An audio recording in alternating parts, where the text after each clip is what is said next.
Assalamualaikum warahmatullahi wabarakatuh. Ya, sekarang kita lanjut membahas soal latihan ujian sekolah kimia nomor 28. Di sini ada wacana mengenai proses pembuatan logam magnesium. Nah, kalian baca dulu prosesnya, kemudian langsung ke bagian pernyataan. Di pernyataan yang pertama, logam magnesium dihasilkan di katoda. Nah, sekarang kita cek. Di sini ada katoda, ada anoda. Di katoda menghasilkan logam magnesium. Berarti pernyataan yang pertama betul ya. Ya, lanjut ke pernyataan kedua. Logam Cu atau Ag dapat dijadikan sebagai anoda. Nah, berdasarkan dari wacana tadi, yang bertindak sebagai anoda adalah Cl-. Berarti untuk pernyataan yang kedua ini salah ya. Sekarang lanjut ke pernyataan yang ketiga. Gas klorin dihasilkan di anoda. Ya, berdasarkan wacana betul ya, gas klorin itu dihasilkan di anoda. Kemudian yang keempat, sumber utama pembuatan gas tersebut adalah garam batu. Nah, berdasarkan wacana, magnesium itu dijumpai dalam jumlah yang cukup banyak di air laut. Jadi sumber utama pembuatan gas tersebut bukan garam batu ya. Ini salah. Jadi untuk nomor 28, pernyataan yang benar ditunjukkan oleh nomor 1 dan nomor 3. Jadi jawabannya adalah yang B. Ya, sekarang kita lanjut nomor 29. Nomor 29 ini yang ditanya adalah tipe dan geometri molekul dari H2S dan SF4 secara berturut-turut. Nah, sekarang di sini data yang diberikan adalah data unsur dengan nomor atom dan tipe molekul serta bentuk molekulnya. Ya, tadi yang ditanyakan soal adalah tipe dan geometri molekul dari H2S dan SF4. Di sini ada data unsur dan nomor atomnya, kemudian ada data tipe molekul serta bentuk molekulnya. Yang pertama, kita cari dulu tipe molekul dari H2S. Nah, caranya yang pertama, kita cari konfigurasi masing-masing unsurnya terlebih dahulu. Di sini untuk H2S ada H, konfigurasi elektronnya 1 karena H itu punya nomor atom 1. Kemudian untuk S punya nomor atom 16, maka konfigurasi elektronnya 2, 8, 6. Nah, 6 ini merupakan elektron valensi dari S. Nah, senyawa yang terbentuk adalah H2S. Sekarang kita gambarkan menggunakan struktur Lewis-nya. S itu punya 6 elektron valensi. Kita buat 6 elektron valensi yang disimbolkan dengan titik-titik. 1, 2, 3, 4, 5, 6. Kemudian S ini berikatan dengan 2H. Kita masukkan H. H itu masing-masing punya 1 elektron ya. Di sini ada 2H dengan masing-masing 1 elektron valensi. Nah, di sini kita bisa lihat ya. H itu berikatan dengan S.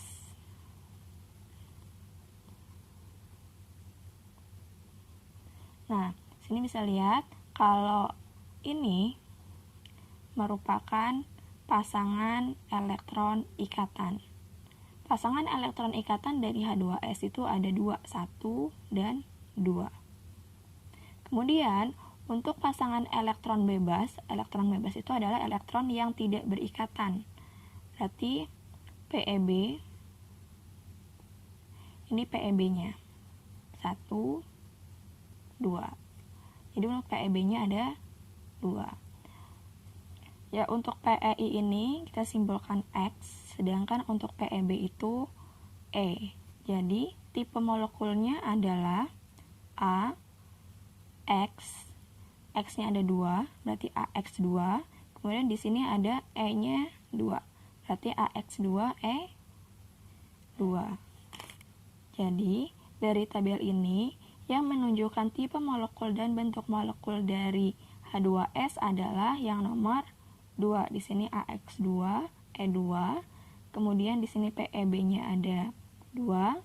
Di sini bentuknya adalah bengkok. Jadi yang pernyataan 2 betul ya. Nah, kemudian sekarang lanjut di molekul SF4.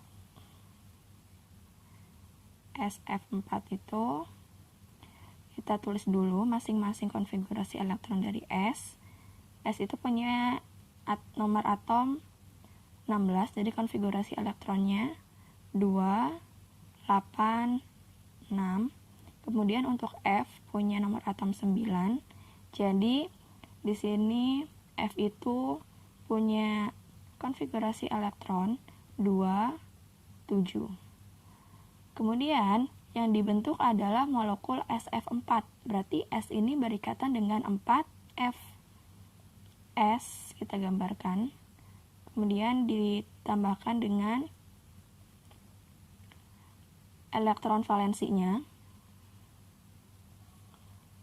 Elektron valensinya 6. Jadi yang berikatan sama F itu di sini F-nya ada 4, berarti yang berikatan sama F nanti ada 4. 1, 2, 3, 4, sedangkan yang 2 di sini.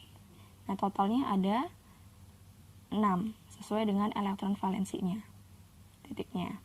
Kemudian kita tambahkan F. F-nya ada 4. F itu punya elektron valensi 7. Berarti di sini F 1, 2, 3, 4, 5, 6, 7. Tambahin F lagi. Sama ya, elektron valensinya ada 7.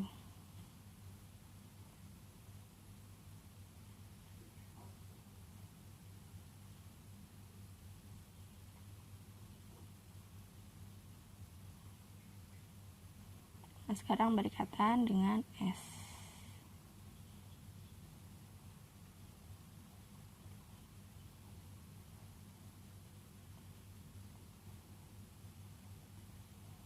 Nah, di sini kita bisa lihat kalau pada molekul SF4 itu PEI-nya atau pasangan elektron ikatannya ada 1, 2, 3, 4. PEI pasangan elektron ikatannya ada 4. Kemudian untuk PEB pasangan elektron bebas yang tidak berikatan itu ada 1 pasang. 1. Kemudian di sini kan udah ini X, ini E-nya. Kita bisa tuliskan tipe molekulnya AX4 E1. Nah, sekarang kita bisa lihat nih dari tabel ini yang tipe molekulnya AX4 E1 adalah yang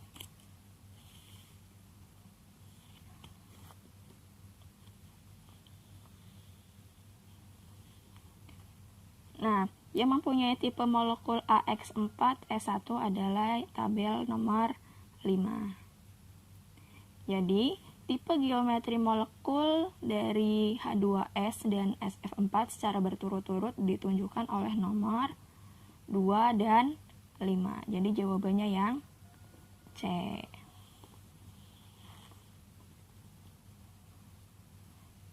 Ya, lanjut nomor 30. Di sini ada konfigurasi elektron beberapa unsur dan ion.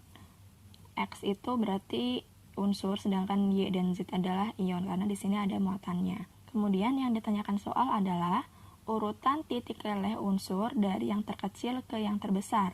Nah kalau misalkan kita mau mengurutkan sifat fisik suatu unsur, kita harus mencari data nomor atom dari unsur netralnya. Untuk X itu kan dia sudah netral. AR itu punya nomor atom 18. AR itu nomor atomnya 18. Kemudian di sini untuk X itu AR 18 tambah 2 tambah 6. Berarti untuk X dia punya nomor atom 26. Untuk Y itu kan muatannya 2+. Kalau 2+ berarti dia melepaskan 2 elektron. Kalau melepaskan 2 elektron berarti nomor atom netralnya adalah nanti ditambahkan 2. Berarti AR itu tadi 18 tambah 10, 28, 28 ditambah 2. 28 ditambah 2 jadi 30. Kemudian untuk Z ini dia punya muatan 2+, yang maksudnya adalah Z itu dia melepaskan 2 elektron. Sehingga kalau misalkan kita mau mencari nomor atom unsur netralnya, tinggal ditambahkan 2.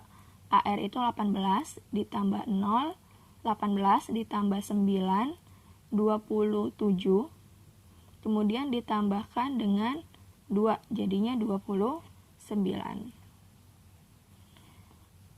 Nah, urutan titik leleh unsur dari yang terkecil ke yang terbesar. Jadi, semakin besar nomor atom, semakin kecil titik lelehnya.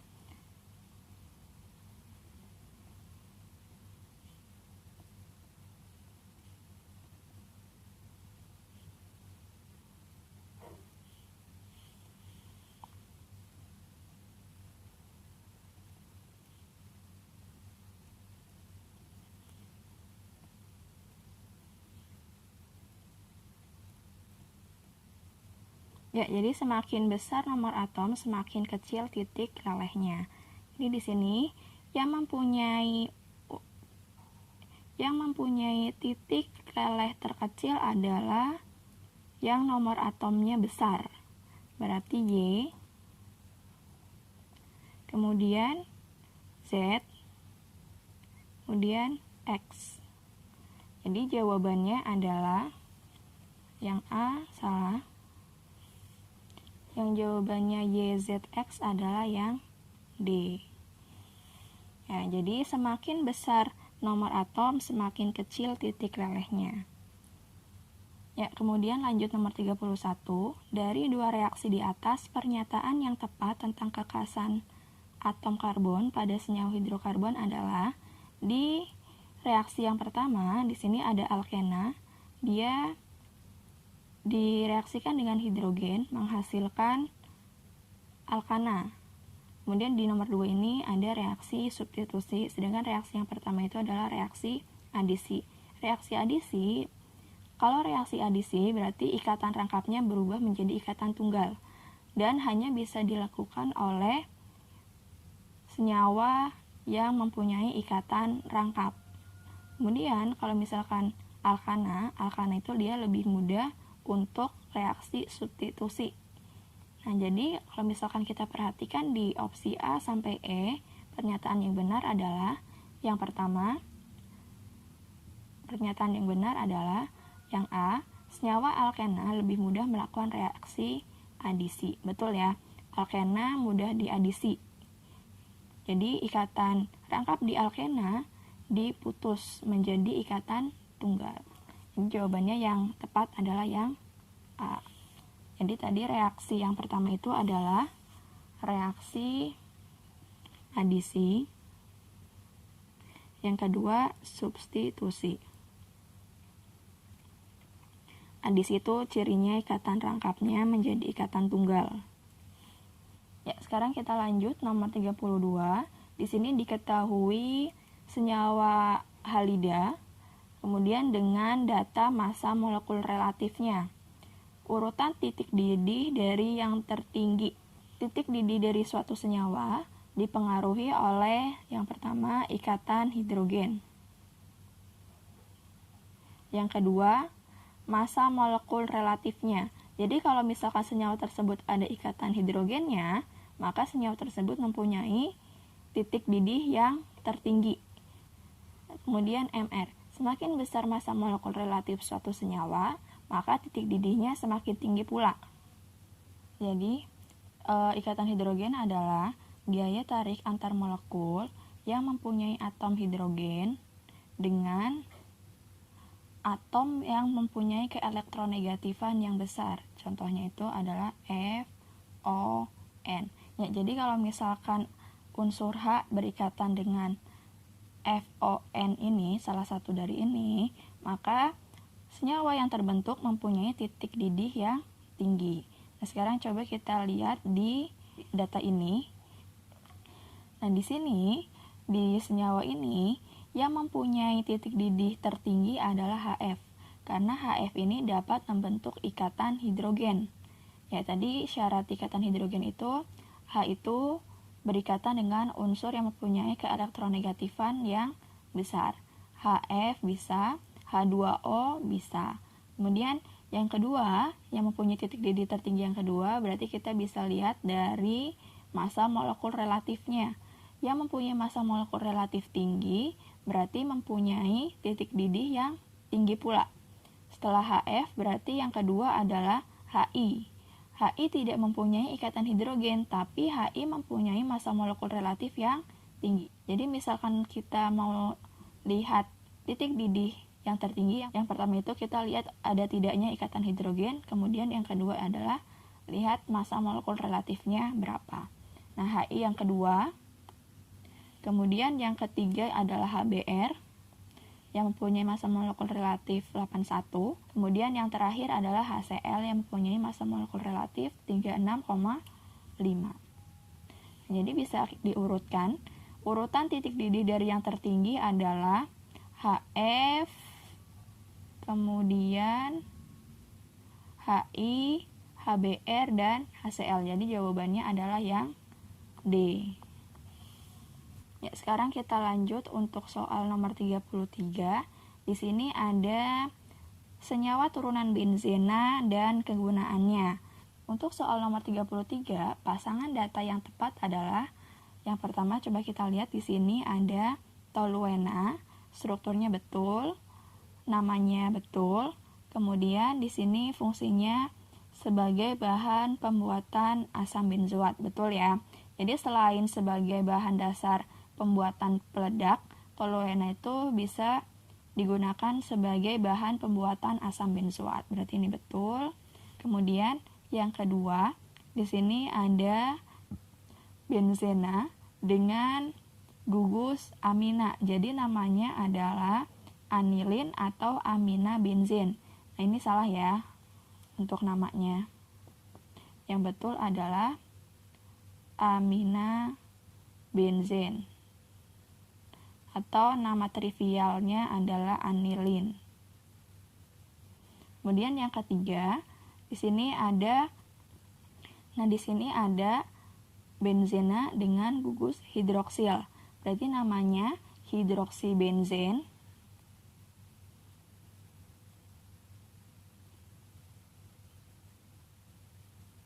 Atau fenol ya. Jadi untuk yang nomor 3 namanya betul.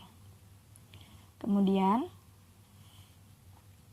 untuk kegunaan dari fenol itu sebagai zat antiseptik, betul ya. Kemudian yang nomor 4 di sini ada benzena dan ada ikatan rangkap nih di sini. Berarti ini namanya adalah stirena. Ini anilin salah ya. Kemudian yang kelima di sini ada benzena dan gugus asam karboksilat. Jadi namanya adalah asam benzoat.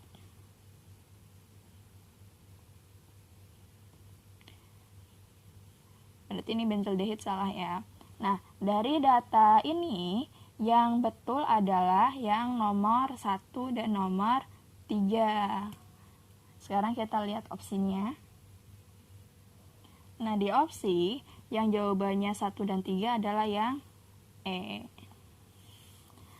Nomor 34, di sini seorang guru memberikan tugas kepada siswanya untuk melakukan percobaan pembuatan senyawa ester etil formiat dengan reaksi sebagai berikut. Manakah dari gambar berikut yang menghasilkan senyawa ester yang dimaksud? Jadi di sini fokusnya ke senyawa ester yang dibuat ya. Nah, di sini senyawa ester yang dibuat adalah etil formiat. Di sini reaktannya adalah asam karboksilat dengan alkohol. Nah, di sini kan etil, berarti untuk alkoholnya adalah etanol. Sedangkan untuk asam karboksilatnya kita lihat formiatnya, berarti untuk asam karboksilat asam formiat atau asam format. Nah, jadi reaktannya itu etanol dan asam format. Nah, sekarang kita lihat di opsinya. Yang etanol dan asam formiat adalah yang gambar yang C.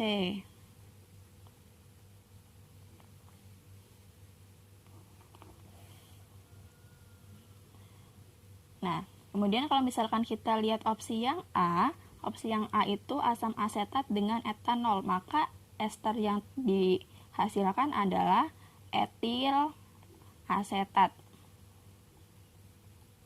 Nah, kalau yang B, asam asetat dengan metanol, berarti ester yang dihasilkan adalah metil asetat. Nah, yang C, di sini asam formiat dan etanol, berarti ester yang dihasilkan adalah etil formiat. Terus yang D itu ada asam formiat dan metanol, berarti ester yang dihasilkan adalah metil formiat. Kemudian yang E itu asam formiat dengan propanol, berarti ester yang dihasilkan adalah propil formiat. Ya, sekarang kita lanjut bahas untuk soal nomor 35. Pasangan data yang berhubungan dengan tepat adalah, nah di sini ada tabel hasil uji karbohidrat. Ya, di sini dilakukan uji Vehling dan uji Molis. Uji Vehling itu sendiri adalah uji Vehling digunakan untuk identifikasi gula pereduksi dalam karbohidrat.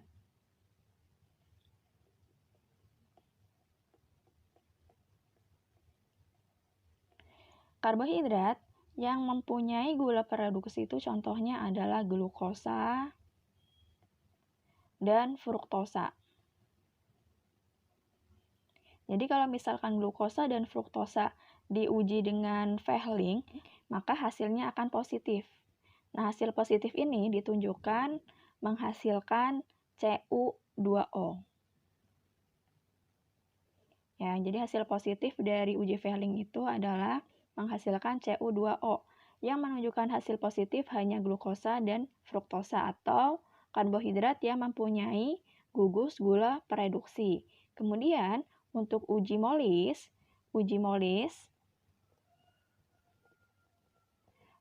sendiri digunakan untuk identifikasi karbohidrat secara umum.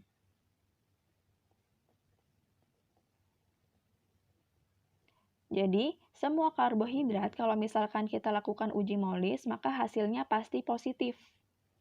Nah, hasil positif dari uji molis adalah terbentuk warna merah ungu.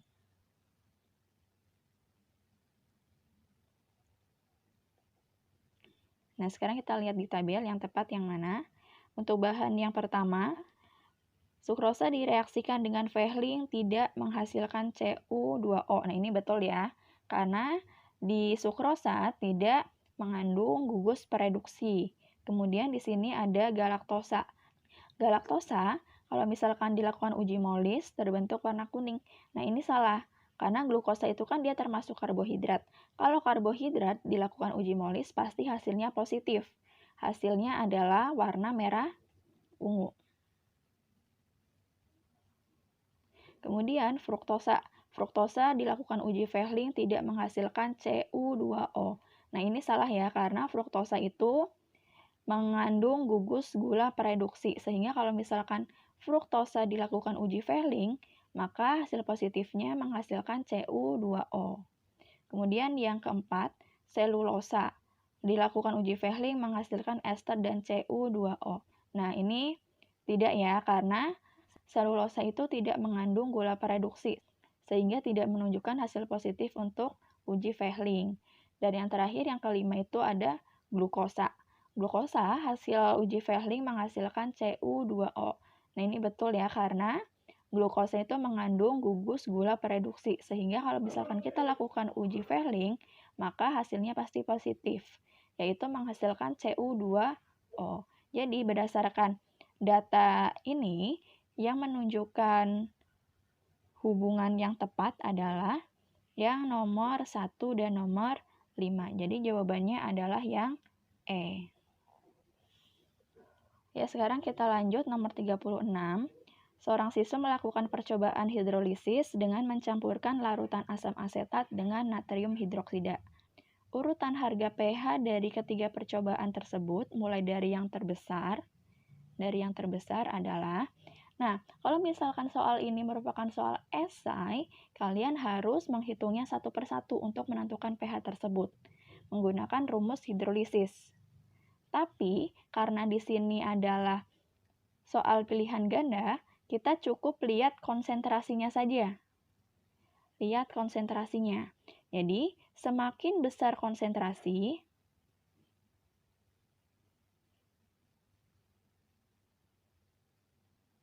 maka semakin kecil nilai pH-nya.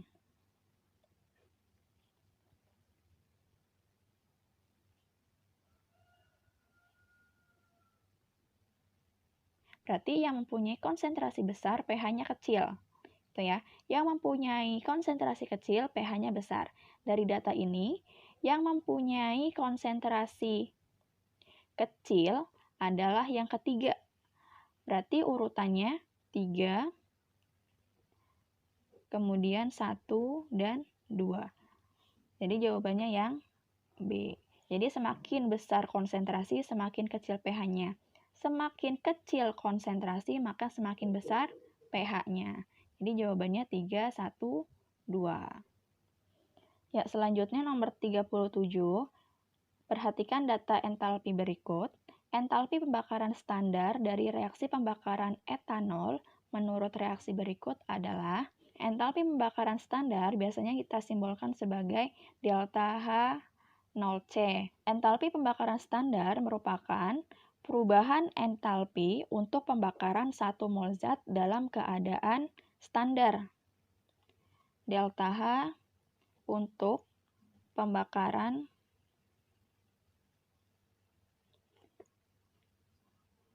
1 mol zat dalam keadaan standar.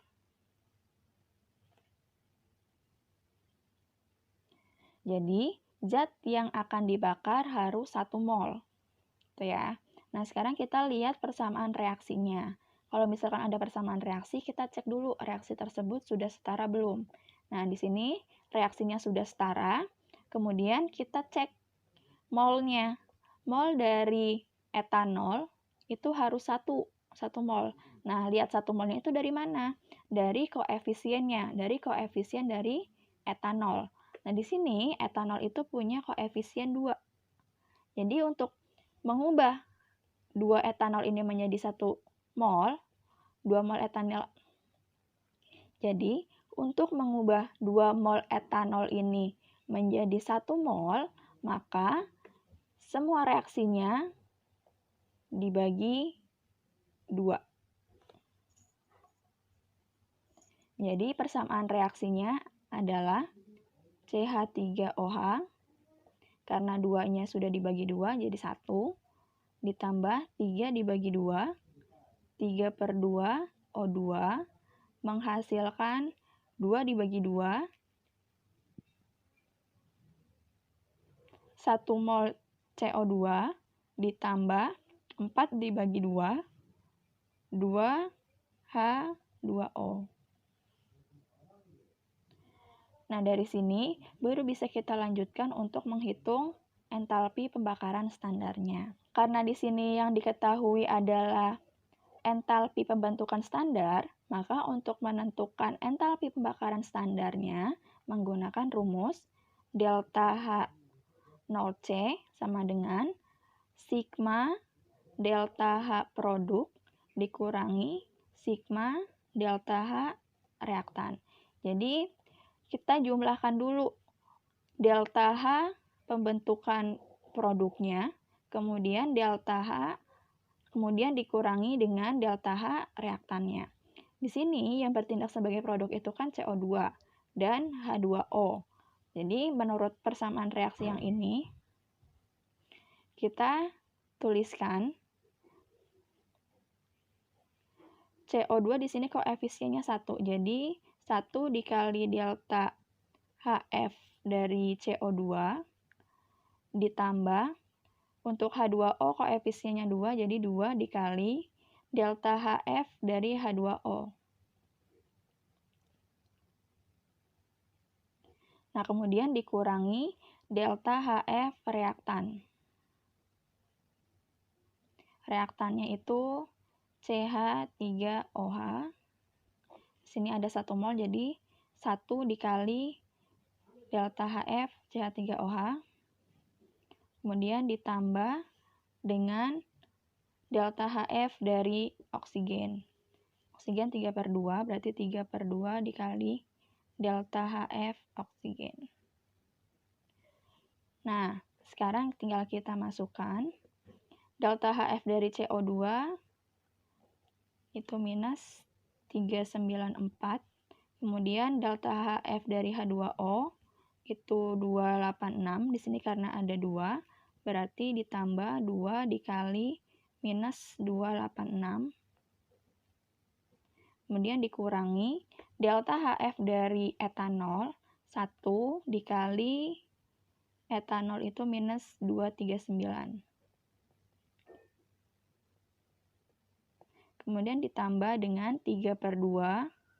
Delta HF oksigen itu adalah 0. Jadi 3/2 dikali 0. Ya, sama dengan minus 394 dikurangi 2 dikali minus 286 itu 572. Kemudian dikurangi 239 plus 0. Ya, sama dengan minus 394 dikurangi 572 sama dengan minus 966. Nah, kemudian dikurangi minus 239 berarti jadi plus. Minus 966 ditambah 239 sama dengan minus 727 kJ per mol. Jadi jawabannya adalah yang C. Ya, jadi ini ya rumus pokoknya. Delta H produk dikurangi delta H reaktan.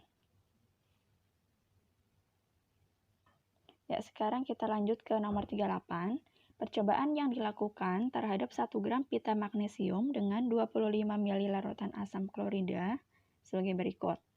Variabel bebas, variabel terkontrol, dan variabel terikat dari percobaan tersebut berturut-turut adalah, ya, sebelum kita menjawab soal ini, kita harus tahu dulu nih, apa yang dimaksud sebagai variabel bebas, variabel terkontrol, variabel terikatnya.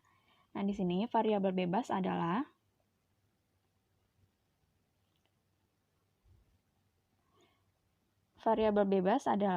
variabel yang bisa diubah-ubah atau dibuat beda. Kemudian ada variabel kontrol. Ya, variabel kontrol ini adalah variabel yang nilainya tetap atau dibuat sama.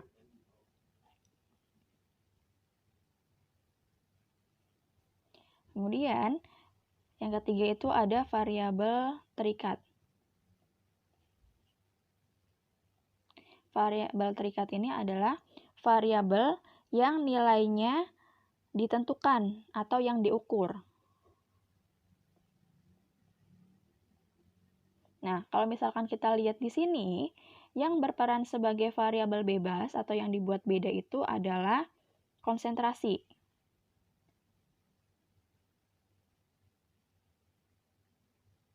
Kemudian, variabel kontrol atau variabel yang dibuat sama adalah suhu dan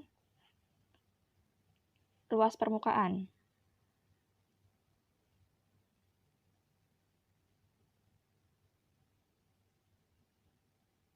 Nah, kemudian variabel terikat. Variabel terikat itu variabel yang diukur.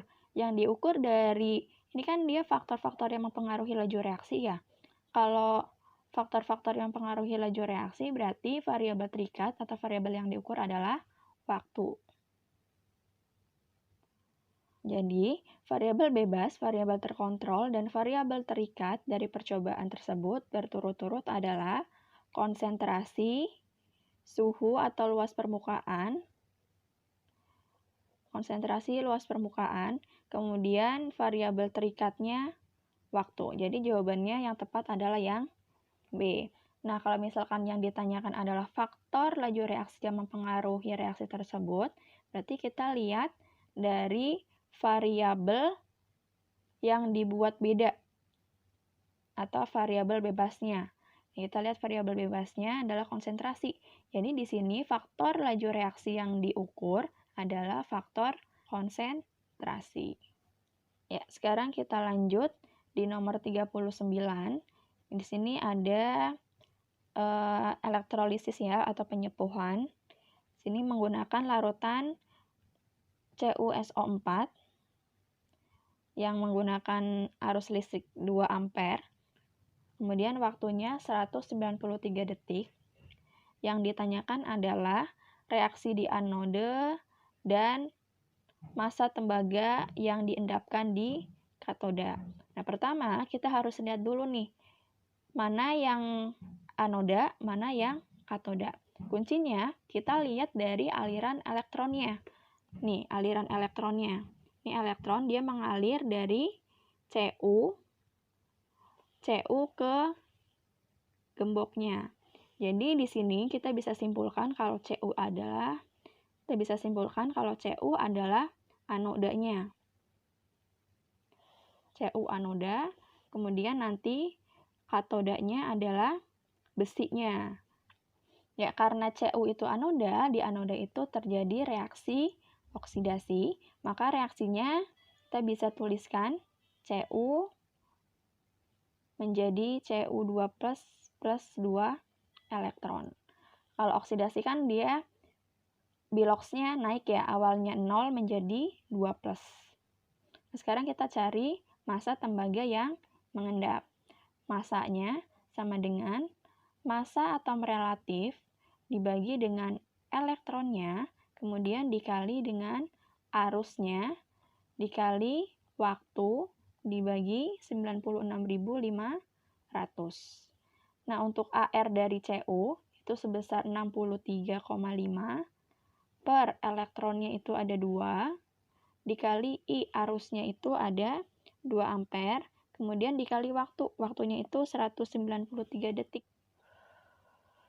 Nah, dikali 193 per 96.500. Nah, ini ada 2 sama 2, kita bisa coret-coret. Sekarang tinggal kita kalikan 63,5 dikali 193 per 96.500. Nah, hasilnya 0,127 gram.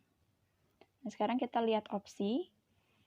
Untuk reaksinya, reaksi di anoda itu kan reaksi oksidasi. Nah, anoda itu Cu, berarti yang pertama itu salah. Yang kedua Cu, tapi kita lihat nih reaksi oksidasi bukan. Nah, kalau reaksi oksidasi, ini biloxnya 0 menjadi 2 plus. Jadi ini sesuai ya sama reaksi. Yang B reaksinya betul. Nah, sekarang kita lihat massa dari tembaga yang diendapkan. Massa dari tembaga yang diendapkan adalah 0,127. Jadi ini sesuai ya. Jadi jawabannya untuk nomor 39 adalah yang B. Nomor 40. Suatu senyawa hidrokarbon dengan jumlah atom C mempunyai sifat dapat mengalami reaksi substitusi dengan halogen dan jika dipanaskan mengalami eliminasi dengan bantuan katalis. Katalisnya itu logam Pt atau Ni. Seorang siswa menuliskan kemungkinan dari rumus molekul dan nama senyawa yang mungkin dari isomernya. Di sini ada rumus molekul dan nama senyawanya. Dari rumus molekul dan nama senyawa di atas, pasangan manakah yang sesuai dengan sifat senyawa tersebut? Jadi kalau misalkan kita lihat sifatnya ini, dapat mengalami reaksi substitusi dengan halogen, dan dapat mengalami eliminasi jika dipanaskan. Itu adalah sifat dari senyawa hidrokarbon, yaitu berupa alkana. Alkana sendiri punya rumus molekul itu CnH2n plus 2. Nah, untuk alkana sendiri, dia merupakan ikatan tunggal ya. Kalau C-nya 1 berarti hanya 2 kali 1 plus 2, berarti 4 ya. CH4 itu metana. Nah, kalau C-nya 2, H-nya ada 6. Berarti etana. Kalau C-nya 3, berarti H-nya ada 8. Namanya adalah propana. Kemudian kalau C4, H10, namanya butana. Kalau C5, H12, namanya pentana. Nah, dari senyawa ini, yang rumus molekul dan nama senyawanya betul adalah yang ini N-butana harusnya C4H10, betul. Kemudian di sini ada isopropana. Propana itu C3H8. Jadi untuk isopropana juga rumusnya sama, C3H8, berarti yang kedua salah. Harusnya C-nya 3. Kemudian yang N-pentan. Jadi ini betul, yang ketiga. Kemudian isobutana. Butana itu C4H10. Di sini C-nya 5, berarti salah. Kemudian N-pentana. N-pentana itu C5H10. Berarti ini salah ya, karena N-pentana itu adalah C5H12. Jadi yang betul adalah 1 dan 3.